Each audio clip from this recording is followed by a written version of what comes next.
Hello दोस्तों, नमस्कार। Study with Sanjay channel में आपका स्वागत है। तो दोस्तों, जैसा कि आप सभी जानते हैं कि बम्पर वैकेंसी आ रही है 2023 में। जैसा कि एसएससी जीडी की बात करें तो 84,000 वैकेंसी आने वाली है। नोटिफिकेशन आ चुका है और वो वैकेंसी कब आएंगे मैं पूरी डिटेल में वीडियो बना दूंगा।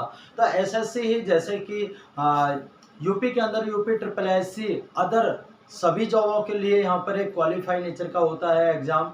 ऐसे ही यहाँ पे जितने भी बड़े बड़े विभाग होते हैं उनको छोड़कर जो छोटी मोटी ग्रुप डी लेवल की होती हैं उन जॉबों के लिए भी बिहार के अंदर एसएससी एग्जाम कराती है।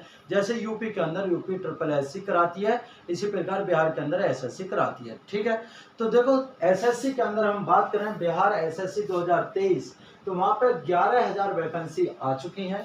और वो एग्जाम कब से होगा, फॉर्म कब से भरे जाएगी, लास्ट डेट कब होगी, सिलेबस क्या होगा, पेपर 1 होंगे, 2 होंगे, 3 होंगे, सभी के डिटेल में हम अच्छे से समझते हैं।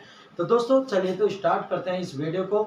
और आपसे रिक्वेस्ट है कि आप वीडियो को लास्ट तक देखिएगा और वीडियो देखने के बाद इसे प्लीज़ शेयर और लाइक करिएगा। स्पेशल उन बच्चों के लिए तो खास है जो बिहार से हैं, और बिहार वाले बच्चे इस वीडियो को पूरा जरूर देखें, समझ में आएगा फॉर्म कैसे भरना है, फीस क्या रहने वाली, सभी की डिटेल में हम समझते हैं। ठीक है, चलिए तो सबसे पहले हम बात करते हैं वैकेंसी के बारे में।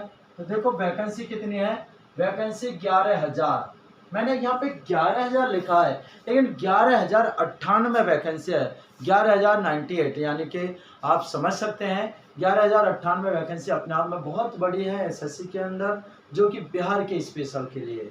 ठीक है, बिहार के लिए स्पेशल है। ठीक है, तो यहाँ पे 11,000 वैकेंसी है। अगर हम बात करें 11,000 वैकेंसी के बाद, तो बिहार के अंदर देखो, बिहार के अंदर बिहार पुलिस की भी वैकेंसी 21,300 कुछ वैकेंसी थी, तो वो भी उसकी प्रक्रिया चल रही है। एग्जाम बहुत जल्दी होने वाला है, अगले ही मंथ में।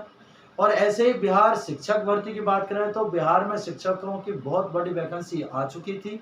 और इसी प्रकार ये एसएससी के लिए बिहार एसएससी 2023 की वैकेंसी आ चुकी है 11,000 वाली। ठीक है, हम बात करते हैं ऑनलाइन फॉर्म। फॉर्म कब भरे जाएंगे भाई, फॉर्म भरे जाएंगे 27 सितंबर 2023 से। आज 24 होगी, आप सभी जानते हैं। तो 24 और 27 को फॉर्म भरे जाएंगे, 3 दिन का वेट करना। लेकिन हम बात करें यहाँ पर कि ऑनलाइन तो फॉर्म होंगे वो 27 तारीख को, लेकिन लास्ट डेट कब होगी भाई, लास्ट डेट होगी 11 नवंबर 2023। लगभग 1.5 महीने आपके फॉर्म लगभग चलेंगे। ठीक है, लगभग 1.5 महीने हो गए। और 27 यहाँ पे भी 3-4 दिन कम हो गए और 11 दिन ये थे 15, और पूरा नवंबर है ही वो, मतलब नवंबर में तो है ही, अक्टूबर तो पूरा यही भाई सितंबर से शुरू है, अक्टूबर पूरा, नवंबर में भी 11 तारीख को खत्म, लगभग 1.5 महीना हो गया।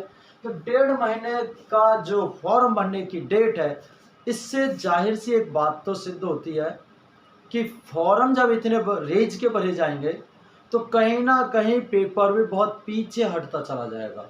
यानी कि इसकी भर्ती प्रक्रिया बहुत लंबी होने वाली है, बहुत आसानी से और बहुत जल्दी नहीं होगी, बहुत लंबी होगी। क्योंकि जब फॉर्म रेज के भरे जाएंगे, एग्जाम भी अलग अलग होंगे और बहुत सारा टाइम लगेगा। इसी प्रकार यहाँ पे फिर भर्ती प्रक्रिया भी लंबी बैठेगी भाई। फिजिकल भी इसमें देखो, अगर हम बात करेंगे वो लास्ट में करेंगे, लेकिन अभी आगे चलते हैं। क्वालिफिकेशन की बात करें तो केवल इंटर पास चाहिए इसमें, चाहे किसी भी स्ट्रीम से हो, आर्ट साइड से हो, कॉमर्स से हो, साइंस से हो, जिस साइड से भी आपने आर्ट मतलब जिस साइड से भी आपने इंटर कर रखी है, वो सब यहाँ पे फॉर्म भर पाएंगे बिहार एसएससी के लिए। ठीक है, तो मैंने यहाँ पे क्वालिफिकेशन बता दी, हाईएस्ट क्वालिफिकेशन क्या चाहिए। लेकिन हम बात करें एग्जाम के बारे में, एग्जाम में यहाँ पे 2 पेपर होने वाले हैं, प्री और मेंस। ठीक है, प्री और मेंस। ठीक है, लेकिन हम बात करें प्री का सिलेबस क्या होने वाला है और मेंस का सिलेबस क्या होने वाला है, तो ये मैं आपको बता दूं भाई, प्री और मेंस का सिलेबस अलग नहीं होगा, बिल्कुल सेम होगा। क्या होगा, देखो मैंने इधर लिखा भी है सिलेबस। सिलेबस में जो मैथ होगा, मैथ वो 25 क्वेश्चन आएंगे इसमें। कितने आएंगे, 25 क्वेश्चन। अगर साइंस की बात करें, देखो हर जगह साइंस का ऑप्शन बन चुका है, हर पेपर में साइंस तो जरूर पूछी जाती है। तो बिहार में यहाँ पे साइंस मांगने लगी है, और साइंस के कितने क्वेश्चन मांगे हैं यहाँ पे, 25 क्वेश्चन। ठीक है, तो यहाँ पे मैथ के हो गए 25, साइंस के भी 25 हो गए। अगर जीएस की बात करें तो जीएस के जो क्वेश्चन होने वाले हैं वो 50 क्वेश्चन, और रीजनिंग की बात करें तो रीजनिंग के क्वेश्चन होने वाले हैं वो 50 क्वेश्चन। अगर टोटल क्वेश्चनों की बात करें तो वो टोटल क्वेश्चन बन जाते हैं 150 क्वेश्चन यहाँ पे टोटल आने वाले हैं। और मार्क्स की बात करें तो वो भी 600 मार्क्स होंगे, लगा लीजिए। यानी कि एक क्वेश्चन 4 नंबर का होगा, एक क्वेश्चन 4 नंबर का होगा।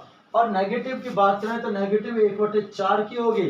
तो अब आप समझ जाइए, यदि आपका एक क्वेश्चन गलत है, यदि आपका एक क्वेश्चन गलत है तो -1 होगा, और यदि एक क्वेश्चन आपका सही है तो 4 क्वेश्चन प्लस होंगे, 4 नंबर प्लस होंगे।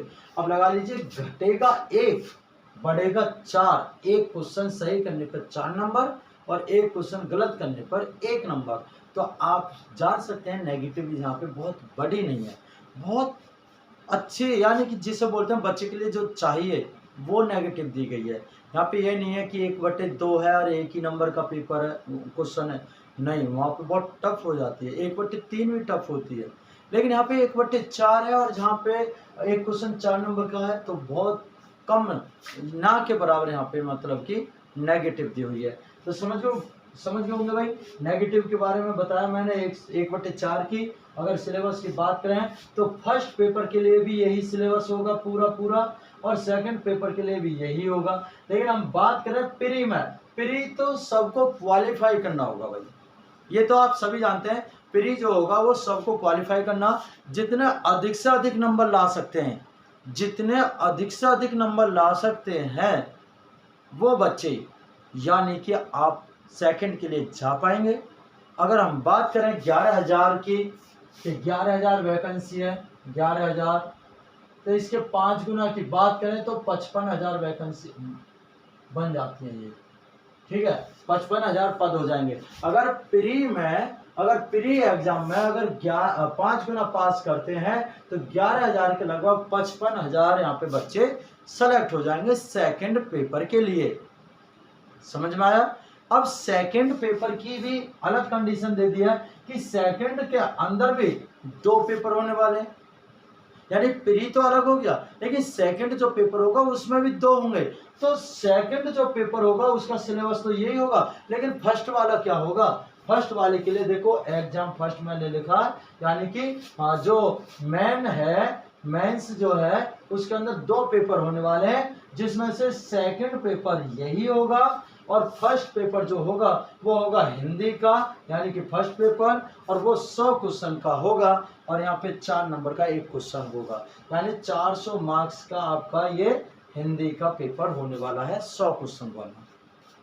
समझ गए होंगे आप?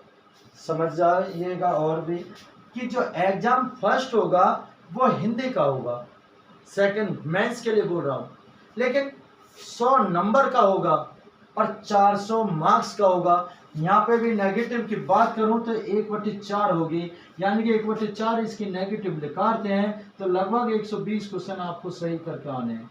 सोच लीजिए, तब आप यहाँ पे क्वालिफाई माने जाएंगे। मेंस का भी रूल देख समझ जाइए फिर से। फर्स्ट पेपर केवल क्वालिफाई, सेकंड में आप पहुंच चुके हैं, सेकंड में पहुंचने के बाद भी 2 पेपर होंगे, जिसमें पहला पेपर हिंदी का होगा, जिसमें 100 क्वेश्चन 400 नंबर का होगा। अगर आप इस पेपर को पास कर लेते हैं तो जो सेकंड पेपर होगा इस सिलेबस का, वहां पे मेरिट आपको मिलेगी, और मेरिट में नंबर आपका होगा, तभी आपका सिलेक्शन हो पाएगा। समझ गए होंगे ये चीज? तो ये चीज भाई मैंने पेपर के लिए बता दिया है। लेकिन हम बात करें पेपर सभी के लिए प्री हो चाहे मेंस हो, मेन में भी फर्स्ट हो या सेकंड हो, सभी के लिए 2 घंटा 15 मिनट का समय होगा, सभी के लिए।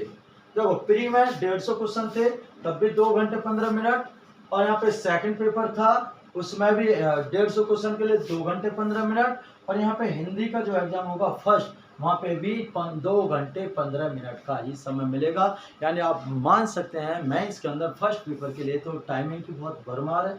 तो समझ गए होंगे ये चीज़। चलिए तो आगे चलते हैं भाई। अगर हम बात करें एज डिटेल्स की, तो एज क्या रहने वाली है? देखो, जर्नल जितने भी हैं, जर्नल के लिए 37 वर्ष है। कितना है? 37 वर्ष। फीमेल जितने भी हैं, चाहे अदर स्टेट के हो चाहे बिहार के हों, उनके लिए 40 साल है। ये भी सभी के लिए, जनरल बिहार के और अदर स्टेट के जो भी किसी कास्ट में आते हो, SC OBC ST जिसमें भी आते हो, अगर वो बिहार के अंदर फॉर्म भर रहे हैं तो वो सब 37 ईयर में ही काउंट किए जाएंगे। ठीक है भाई। तो EBC EWS BC उनके लिए भी 40 वर्ष है, लेकिन SC और ST के लिए 42 वर्ष है। तो भाई एज लिमिट तो यहाँ पे बहुत एज की दे रखी है, डबल दे रखी है, खूब भरमार दे रखी है एज की। तो ठीक है, तो 42 40 37 से तो ऊपर है। 37 जनरल की हो जाएगी, 40 फीमेल के लिए हो जाएगी, चाहे अदर हो या बिहार की हो। EBS EBC EWS BC के लिए 40 वर्ष है, ये केवल बिहार में होती हैं। SC ST चाहे अदर स्टेट का हो चाहे वहाँ का हो, वहाँ के इनके लिए तो देखो अदर स्टेट का होगा तो वो जनरल में काउंट होगा, लेकिन बिहार का SC ST होगा तो वो 42 ही होगी। एज ये थी। अगर हम बात करें वैकेंसी डिटेल की तो किस में कितनी वैकेंसी है, तो देखो इधर मैंने लिखी है वैकेंसी, इधर तो मैंने वैकेंसी डाली है, इधर फीस डाली है। तो देखो UR की वैकेंसी 5064, लगभग 11,000 की आधी, लगभग 11,000 की आधी वैकेंसी तो UR के लिए है केवल। ठीक है, और EWS के लिए 1090, EBC के लिए 1884 और BC के लिए 1249 और SC के लिए 1367, ST के लिए 76 और जो फीमेल है ऑल कैटेगरी के लिए फीमेल ऑल कैटेगरी 368 है। समझ में आया होगा। तो ये बताई मैंने आपको क्या वैकेंसी डिटेल, लेकिन इधर देखें तो फीस डिटेल क्या होने वाली है। तो देखो UR की भी 540 फीस जाएगी, EWS की भी 540, EBC की भी 540 और BC की भी 540, लेकिन SC ST और फीमेल इन तीनों के लिए क्या होगी 135 रुपये होगी। ठीक है, बाकी सभी के लिए कितनी थी 540 540, SC ST और फीमेल ऑल कैटेगरी फीमेल के लिए वो होगी 135। ठीक है, ये समझ होंगे। लेकिन अगर हम बात करें दिव्यांग वालों की जो हैंडीकैप है PWD, तो भाई PWD की एज जो रखी गई है वो रखी गई है 45 वर्ष। ठीक है, PWD के लिए, लेकिन इसके रुपए कितने लिए गए वो 135 रुपये ही होंगे। ठीक है भाई, 135 समझ गए होंगे। तो EWS के भी यहाँ पे 135 है, बाकी सब के लिए 540 है। अब बात करें क्या ये फीस एक बार ही ली जाएगी एक एग्जाम के लिए? हाँ, एक एग्जाम होगा उसके लिए, फर्स्ट के लिए प्री के लिए, केवल प्री के लिए आपको इतनी फीस जमा करनी होगी। और जब आप प्री में पास हो जाएंगे तब मेंस के लिए फिर से फॉर्म भरे जाएंगे, SSC फिर से फॉर्म भरवाएगी। जो इसमें पास होंगे हो सकता है उनका पहले कहीं नंबर आ चुका हो, और नंबर आ गया होगा तो क्यों सेकंड के लिए भीड़ लगाएं, इसलिए वहां पे दोबारा से फॉर्म भरा जाएगा। सेकंड के लिए यानी मेंस के लिए आपको फिर से फॉर्म भरा जाएगा और फिर से आपकी फीस ली जाएगी। और वो फीस कितनी हो सकती है ये बता नहीं सकता हूँ, और आपको ये चीज़ जरूर देखने को मिलेगी भाई। ठीक है, तो बिहार के अंदर ये डिटेल मैंने आपको बना दी है और डिटेल समझ में भी आई होगी। अगर हम बात करें अब फिजिकल के लिए, तो देखो भाई फिजिकल जो है वो फिजिकल नहीं है। ठीक है, फिजिकल नो, कुछ नहीं है फिजिकल। हैंडीकैप क्यों रहते अगर फिजिकल होती। हाइट की बात करें तो हाइट में भी अगर बात करें तो हाइट भी क्या होगी नो, यानी कि ना तो फिजिकल है, ना हाइट है, ना चेस्ट है, ना रेस है, रनिंग भी नहीं है, तो फिर क्या है? यानी कि यहाँ तो केवल आपको पास वाले चाहिए, केवल पास वाले हो बिहार SSC के लिए, तो आपको ये तो नॉर्मली मिल जाएगा। फिजिकल क्या होगा? फिजिकल आप जानते हैं जैसे डॉक्टरी वगैरह करना, ये जो नॉर्मली होता है किसी भी जॉब में जाते हैं तो यही है बस फिजिकल में, और कुछ नहीं है। डॉक्टरी वगैरह में तो फिजिकल तो होना ही नहीं है, थोड़ी सी रेस लगानी है और क्या करना। जैसे ग्रुप D वाले होते हैं ना वो तो बहुत भारी है, फिर भी यहाँ पे कुछ भी नहीं है। समझ में आ गया होगा भाई। तो मैं यही डिटेल लेकर आया था और वैकेंसी के बारे में बताने वाला था, तो वो मैंने बता दिया, आपको अच्छे से समझ में आया होगा। अगर समझ में नहीं आया तो कमेंट करिएगा, मैं आपको फिर से समझा दूंगा, लेकिन वीडियो पे नहीं आपको व्हाट्सएप के द्वारा समझा सकता हूँ, ठीक है। तो आप अलग से बात कर सकते हैं जिनको समझ में नहीं आ रहा, लेकिन कमेंट जरूर करें कि आपको अगर वीडियो अच्छी लगी हो तो प्लीज़ शेयर करिएगा, लाइक करिएगा, कमेंट कीजिएगा और दोस्तों इस चैनल को सब्सक्राइब कीजिएगा। मिलते हैं, जब तक के लिए आप तैयारी करे रहिए। जय हिंद, जय भारत।